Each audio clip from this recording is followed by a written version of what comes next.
ये सारे असुर परास्त तो हो गए, किंतु अभी मेरी चिंता टली नहीं है।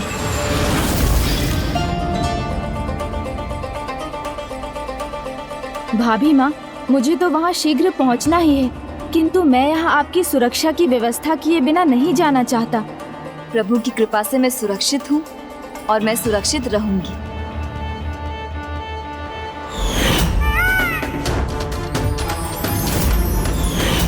भ्राता के मयूर जी का पंख।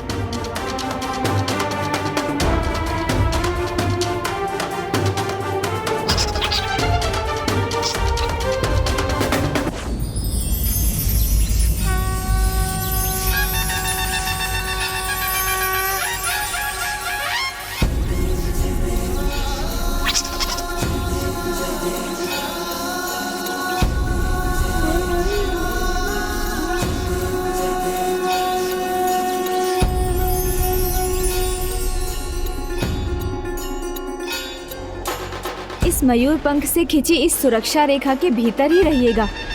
यहाँ आप पर कोई संकट नहीं आ सकता। इसके भीतर किसी भी प्रकार का प्रहार आपको आहत नहीं कर पाएगा।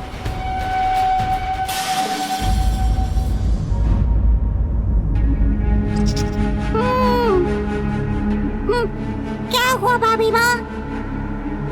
आप क्यों चिंतित हो गई? गणेश जी, आपने मुझे तो सुरक्षित कर दिया, किंतु स्वामी वहाँ कैसे हैं, ये मुझे कैसे ज्ञात होगा? उनका कुशल जाने बिना मैं पूजा में एकाग्र कैसे रह सकूंगी? अभी तो मेरे लिए उन्हें देखे बिना श्वास लेना भी कठिन है।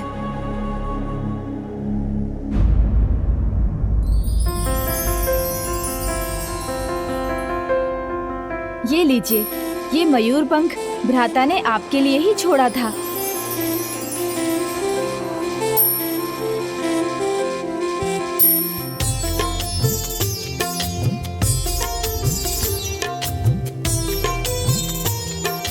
और मैं ये आशीष देता हूँ कि ये एक दिव्य दर्पण में परिवर्तित हो जाएगा, जिसमें आप अपने स्वामी को सदैव देख सकेंगी। वो कहाँ हैं और कहाँ जाएंगे, आप तो उनका भविष्य भी देख सकेंगी।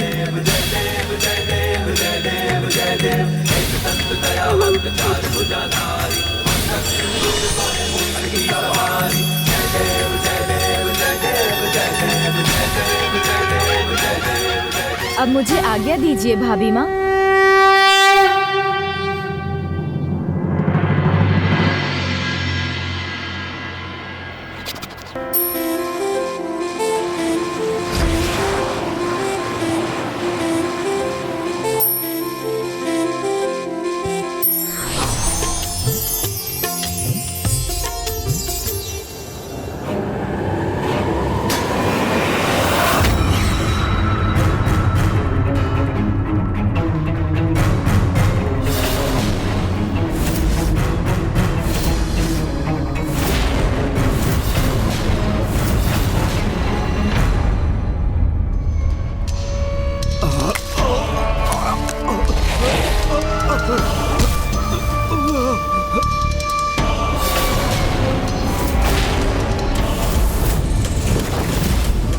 प्रणाम राजमाता सुरासाई। तुम्हें प्रहार हुआ है मुझ पर। ये किसने किया तुम्हारे साथ? माता सुरासाई, हमें क्षमा कीजिए, हम उसे नहीं ला पाए। कौन? किसे नहीं ला पाए? वो अत्यंत महत्वपूर्ण है। हमने उसे पकड़ लिया था, किंतु गणेश उसकी रक्षा के लिए पहुंच गए।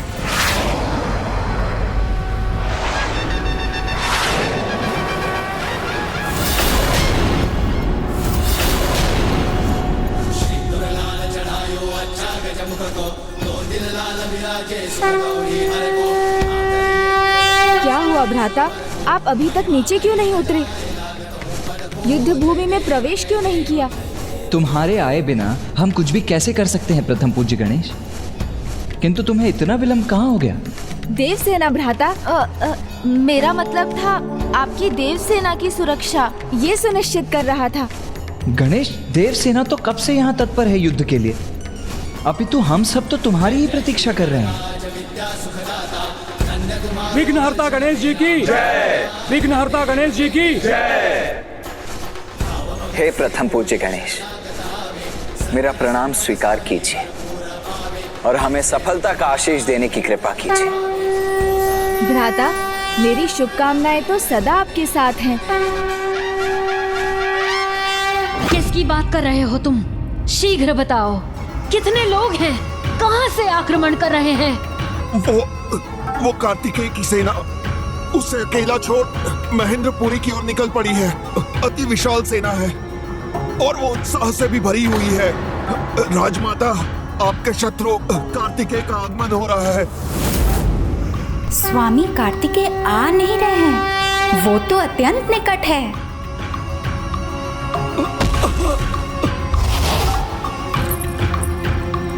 मेरे प्रभु, कार्तिकेय सुब्रमण्यम स्वामी यहाँ आ चुके हैं।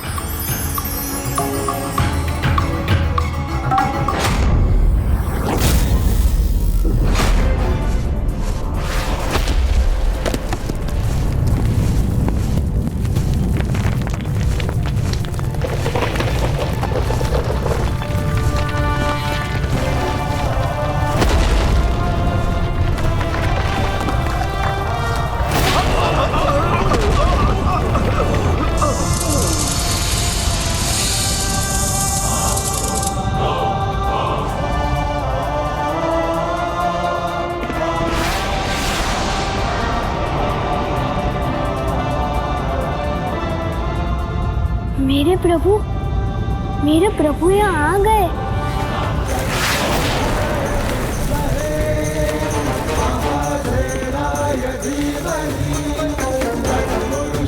प्रभु,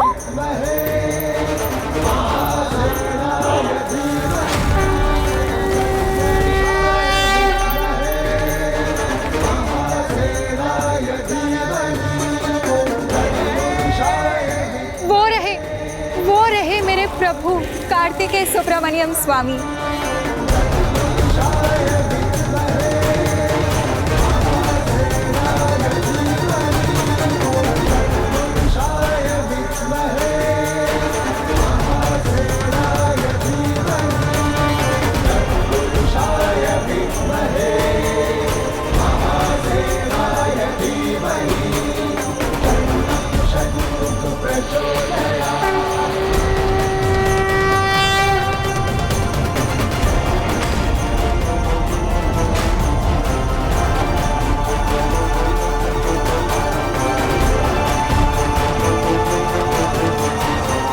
जहां तक दृष्टि जा रही, इसकी सेना बिछी हुई है।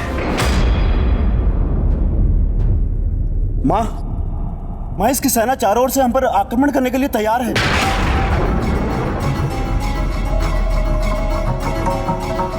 शाल अति उत्साहित है, चारों ओर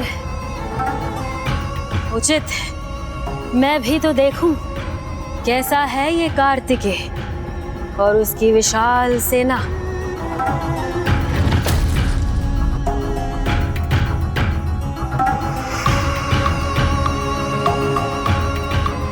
अवश्य देखिए माँ, किंतु हमें इस विशाल सेना से सामना करने का उपाय तो सुझाइए। जब उसके मुट्ठी भर सहभागियों ने हमारे राजभवन को शमशान में परिवर्तित कर दिया था, तो इस विशाल सेना की शक्ति का अनुमान लगाना कठिन ही नहीं, असंभव है माँ। बस शांत हो जाओ। सेना है इस बालक के पास, किंतु मैं नहीं, जो अपनी माया से इस सेना से भी विशाल सेना उत्पन्न कर सकती है। वो सेना जिसमें कभी भी किसी सैनिक की मृत्यु नहीं होगी। हमारे असुर सैनिक मृत्यु से सुरक्षित रहेंगे। फिर तो ये विशाल सेना भी धूल दूषित हो जाएगी। होगी, अवश्य होगी, क्योंकि मैं एक एक कर सभी असुर सैनिकों को पुनर्जीवित कर लूंगी। जो युद्ध में आहत होंगे उन्हें भी मैं जीवन दान दूंगी। फिर देखती हूँ कैसे ये देवता हमारी अनंत सेना को पराजित करते हैं। माँ, प्रकृति के नियमों के विरुद्ध जाकर कोई कुछ प्राप्त नहीं कर पाया है। आपकी माया से असुर पुनर्जीवित होकर भी वास्तव में प्राणहीन रहेंगे। जिनके लिए अपने पराये में भेद करना संभव नहीं हो, वो तो कदाचित उन सर्पों के समान होंगे जो अपने ही शिशुओं को अपना आहार बना लेते हैं। इसलिए कहीं ऐसा कर आप समस्त असुर कुल का सर्वनाश तो सुनिश्चित नहीं कर रहे ना? थोड़ा विचार कीजिए, मत कीजिए अनर्थ माँ, मत कीजिए। शांत अजामुखी, तुम्हें फिर से पुत्री होने का स्थान दिया है मैंने, किंतु मुझे क्या करना है क्या नहीं, ये बताने का अधिकार नहीं दिया है मैंने तुम्हें। मुझे भली भांति ज्ञात है कि मुझे क्या करना है। माँ को समझाना असंभव के समान है। समस्त संसार में केवल एक ही व्यक्ति है, उनके पति मेरे पिताजी महर्षि कश्यप, जो कदाचित उन्हें कुछ समझा सकते हैं। शीघ्र इस विशाल सेना का सामना करने के लिए, इसे पराजित करने के लिए, इससे भी विशाल एक सेना होगी।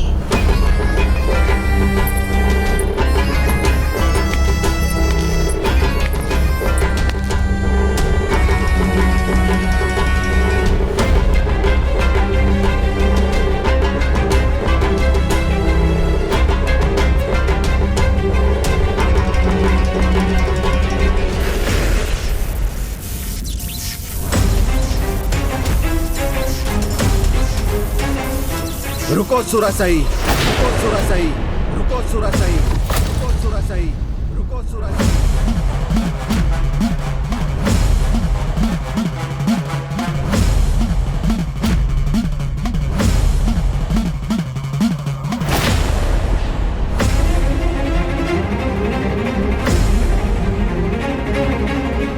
वाह पतिदेव, आज आपने इस ओर का मार्ग कैसे चुन लिया और कितना उचित समय चुना है, वो भी भूले भटके। मार्ग से तो तुम भटक चुकी हो सुरासई, घोर अनर्थ करने जा रही हो तुम, किंतु अब मैं यहाँ हूँ तो ऐसा होने नहीं दूंगा। रोकने आया हूँ मैं तुम्हें यहाँ।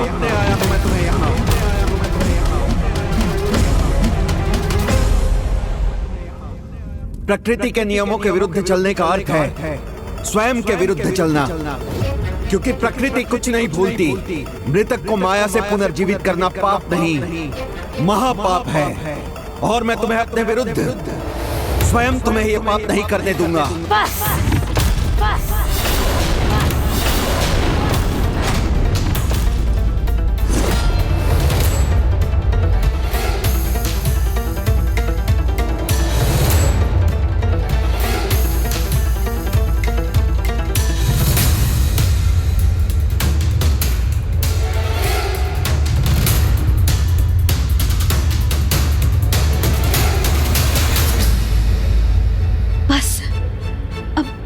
कीजिए स्वामी।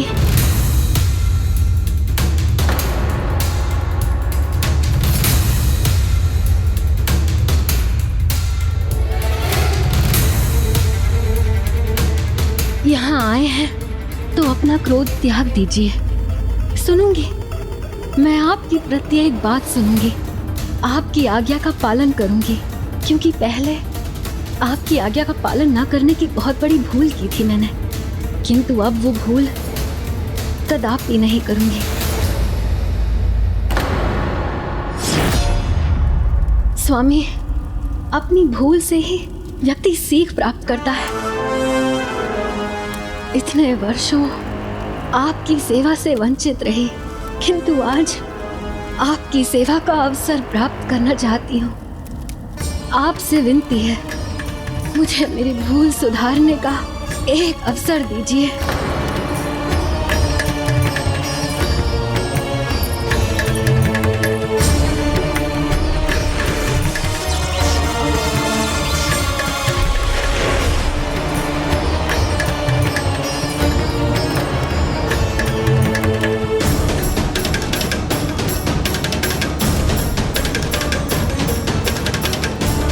मेरी संतानों को धर्म नहीं, माया का ज्ञान चाहिए।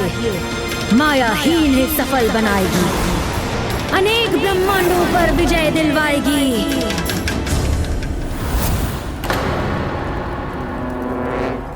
कैसे विश्वास करूं इसका? किंतु यदि कोई भूल सुधारने का प्रयास करे तो उसे एक अवसर देना तो हर किसी का धर्म है। पिताजी प्रणाम। पिताजी, आज आप प्रथम बार महेंद्रपुरी आए हैं, तो सभी शंकाओं को त्याग कर मां का अनुरोध स्वीकार करने की कृपा कीजिए। हमें आपका उचित स्वागत करने की अनुमति दीजिए।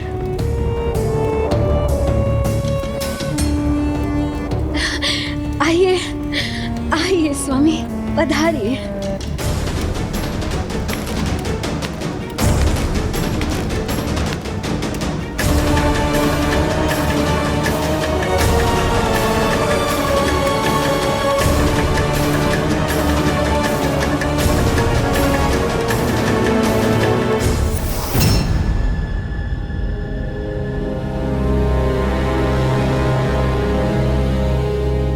विचित्र बात है, बंद द्वार की ओर मुख कर किसके सम्मान में हाथ जोड़े खड़े हैं हमारे शत्रु।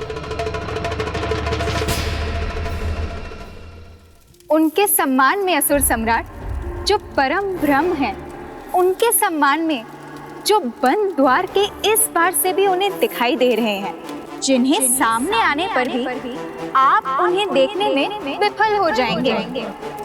उनकी महानता, उनकी महिमा आप नहीं पहचान सकेंगे।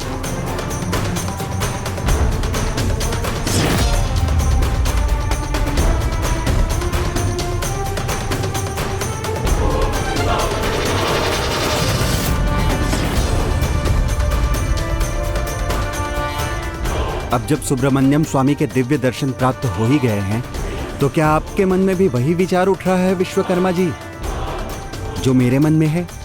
हाँ धर्मराज, यही विचार कि स्वयं विघ्नहर्ता श्री गणेश जी और स्वामी कार्तिकेय के दूत वीरबाहु यहाँ आकर सभी बंदी बने देवताओं को मुक्त करा कर ले गए।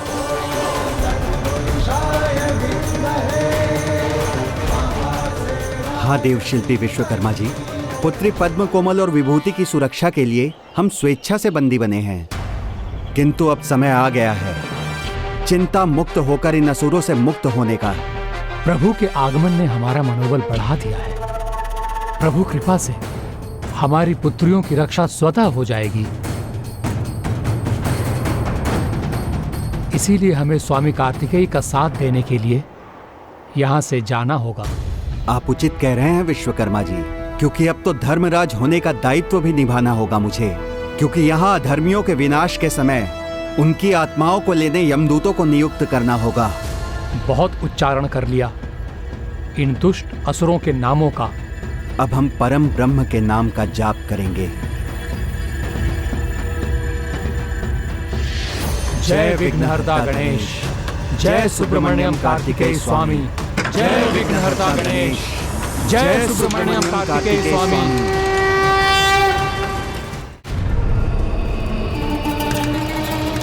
भूल हमसे ही हुई है भ्राता। जिन्हें हमें बंदी बनाकर रखना था उन्हें हमने अतिथि बनाया, अन्यथा ये दुस्साहस कदापि नहीं करते।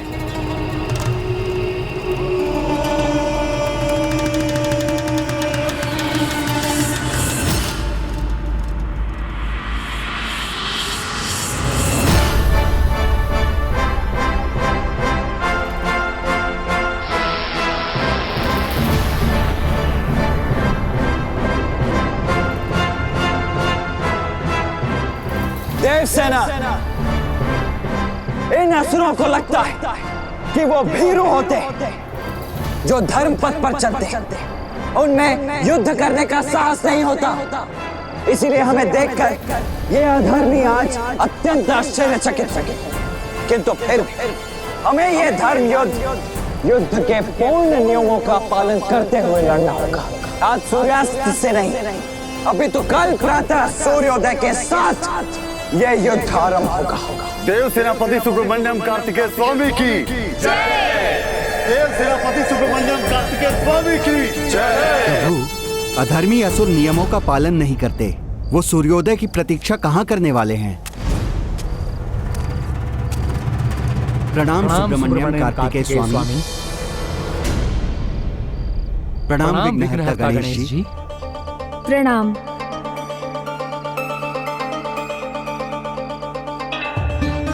प्रथम पूज्य गणेश जी, हमारी पुत्रियों को बलपूर्वक महेंद्रपुरी की बहू बना लिया है उस दुष्ट और उसके भ्राता ने।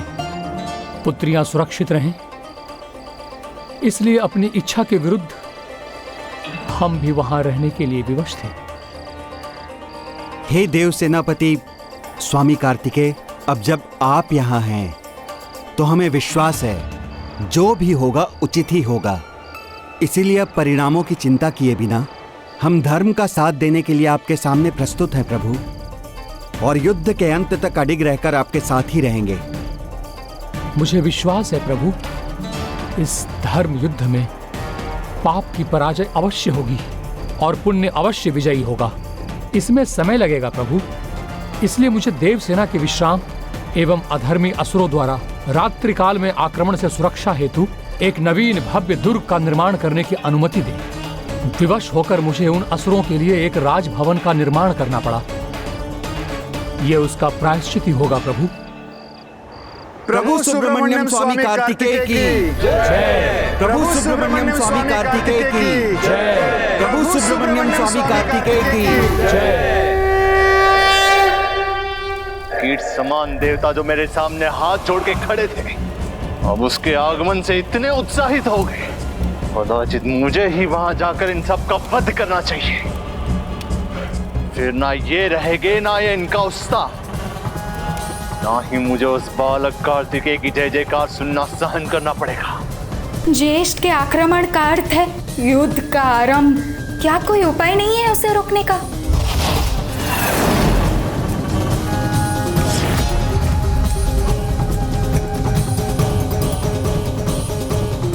रुक जाइए भ्राता, हमें माता की आज्ञा की प्रतीक्षा करनी चाहिए।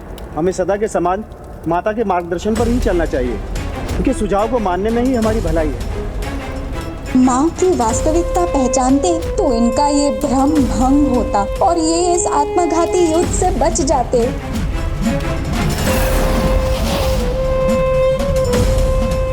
माँ के आदेश की प्रतीक्षा करूंगा मैं, और यदि एक बार उन्होंने युद्ध की अनुमति दे दी तो इन सभी के प्राण हरूंगा मैं।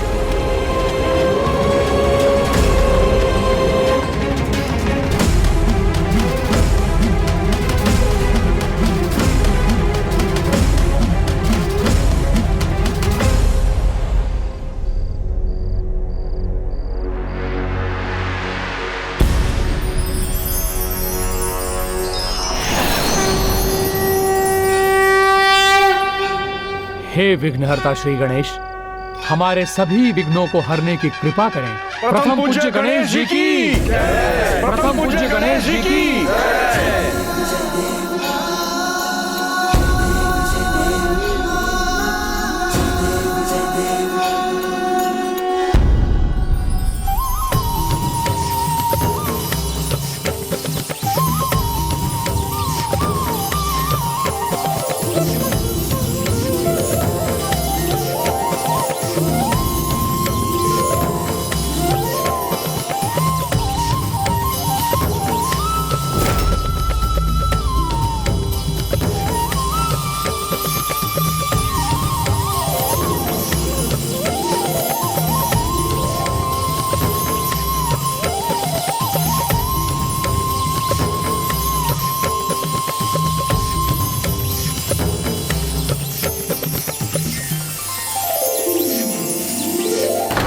अपनी सेना के लिए दुर्ग का निर्माण कर रहे हैं तुच्छ देवता।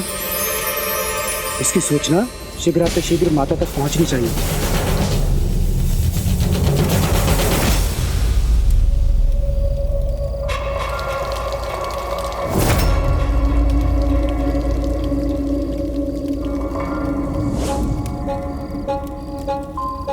स्वामी, बड़े दिनों बाद आपके चरण अभिषेक करने का सौभाग्य प्राप्त हुआ है। मैं तो धन्य हो गई। ऐसा सेवा भाव मात्र दिखावा कैसे हो सकता है? कदाचित इसका वास्तव में हृदय परिवर्तन हुआ है। स्वामी, आपके चरण पहुंचने का सुख पाकर तो मैं और भी अधिक आनंदित हूँ। आपने यहाँ आकर मुझे धन्य कर दिया। अब तो इसका पान करना ही शेष है। स्वामी अनुमति दीजिए। नहीं सुरासई, इसकी आवश्यकता नहीं है। आवश्यकता है प्रभु। आपके चरणामृत से ही मैं अपने अंतर में शेष बुराइयों पर विजय पा सकती हूँ। स्वामी, आप चाहते हैं ना कि मैं युद्ध में सफल हूँ, विजय हूँ।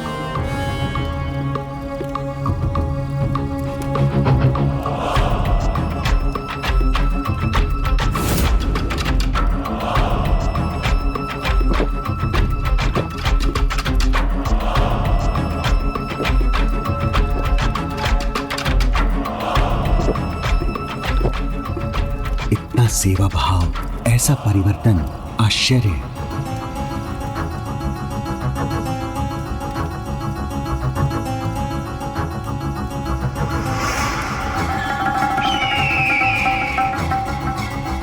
विश्वास कीजिए, आपकी अर्धांगिनी सचमुच अपनी बुराइयों को पराजित करना चाहती है। आशीष दीजिए मुझे, मेरे जो भी शत्रु शेष हैं, मैं उन पर विजय पा सकूं। अवश्य। विजयी भव, विजयी भव, विजयी भव, विजयी भव।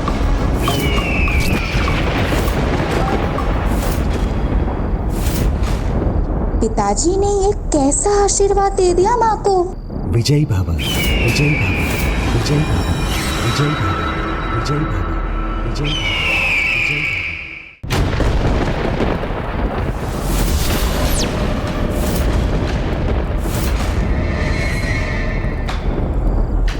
विजयी भव, विजयी भव।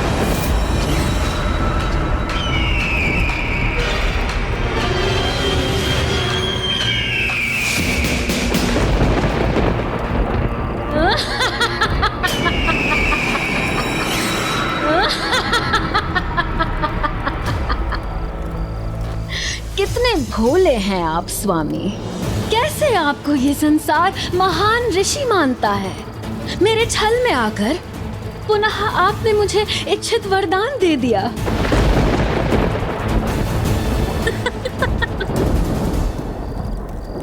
तो ये सब मेरी आओ भगत, मेरी सेवा, मेरी चरणामृत का पान करना, ये सब ढोंग था तुम्हारा?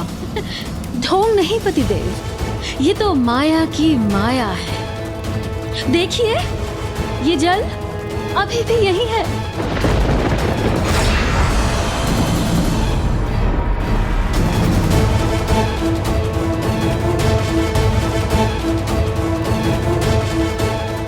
अपनी भावनाओं में बहकर मैं तुम्हारे छलावे में आ गया। तुम जैसे दुष्ट अपनी दुष्टता सरलता से नहीं छोड़ते। कदाचित मुझे ये समझ लेना चाहिए था। हाँ पतिदेव।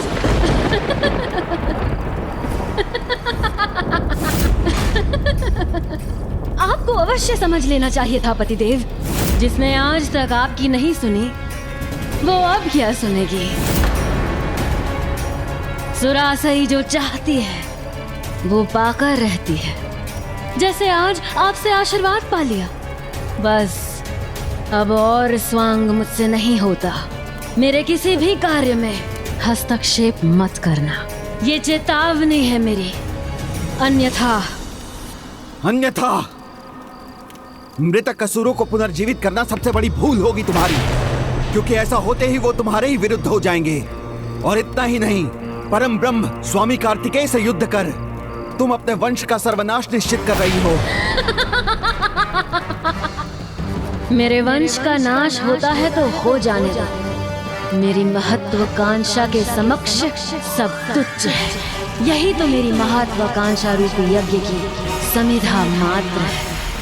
इनकी आहुति ही मुझे सफल बनाएगी। जिसके भीतर न ममता है, न त्याग, न अपनी संतान के प्रति कोई स्नेह, ऐसी माता को माता से और क्या अपेक्षा की जा सकती है। तुम अपनी स्वार्थ पूर्ति के लिए किसी का भी प्रयोग कर सकती हो। सत्य कहा आपने पतिदेव। प्रयोग करना ही मेरी प्रवृत्ति है। पिता की मृत्यु का प्रयोग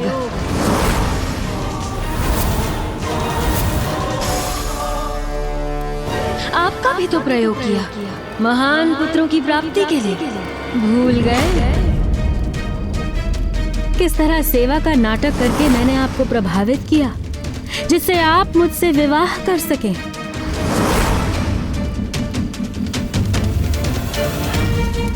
अब समय है उन्हीं पुत्रों के प्रयोग का।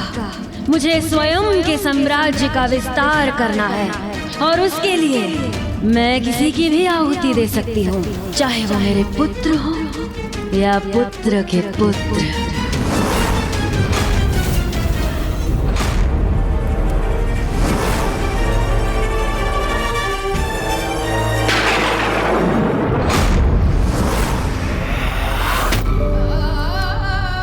मुझे स्वयं के साम्राज्य का विस्तार करना है, और उसके लिए मैं किसी की भी आहुति दे सकती हूँ, चाहे वो मेरे पुत्र हो या पुत्र के पुत्र। तो ये है माँ की वास्तविकता। वर्चस्व के संघर्ष में मुझे विजय चाहिए, किसी भी मूल्य पर, बस विजय।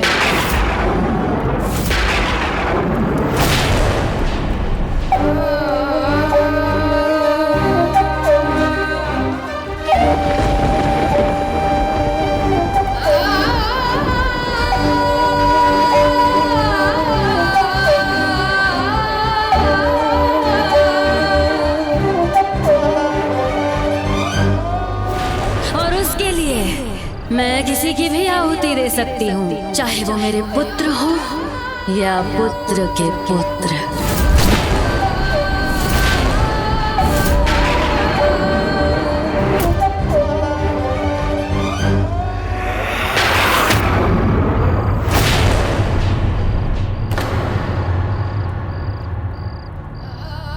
तो ये है माँ की वास्तविकता।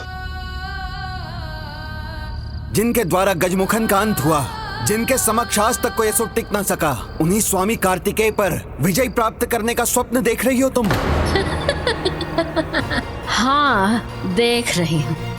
स्वप्न जो पूर्ण होगा, क्योंकि स्वयं आपने, महर्षि कश्यप ने, जिनके आशीर्वाद का मान तो त्रिदेव भी रखते हैं, उन्होंने विजय का आशीर्वाद दिया है मुझे।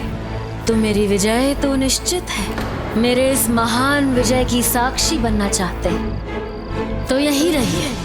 मैं आपको पूरे सम्मान के साथ यहाँ रखूंगी, अन्यथा द्वार खुला है। मैंने जिस विजय के लिए तुम्हें विजयी भव का आशीर्वाद दिया है, उसमें तुम्हें विजय अवश्य प्राप्त हो, यही मेरी कामना है।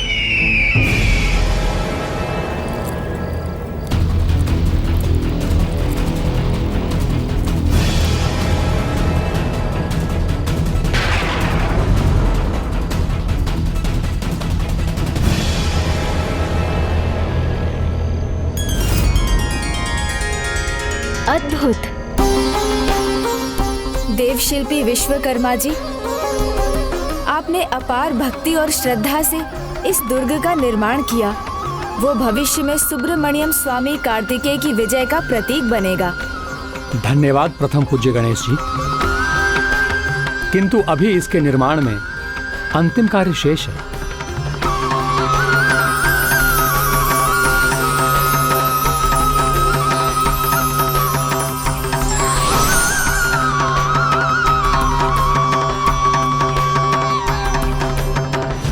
अद्भुत।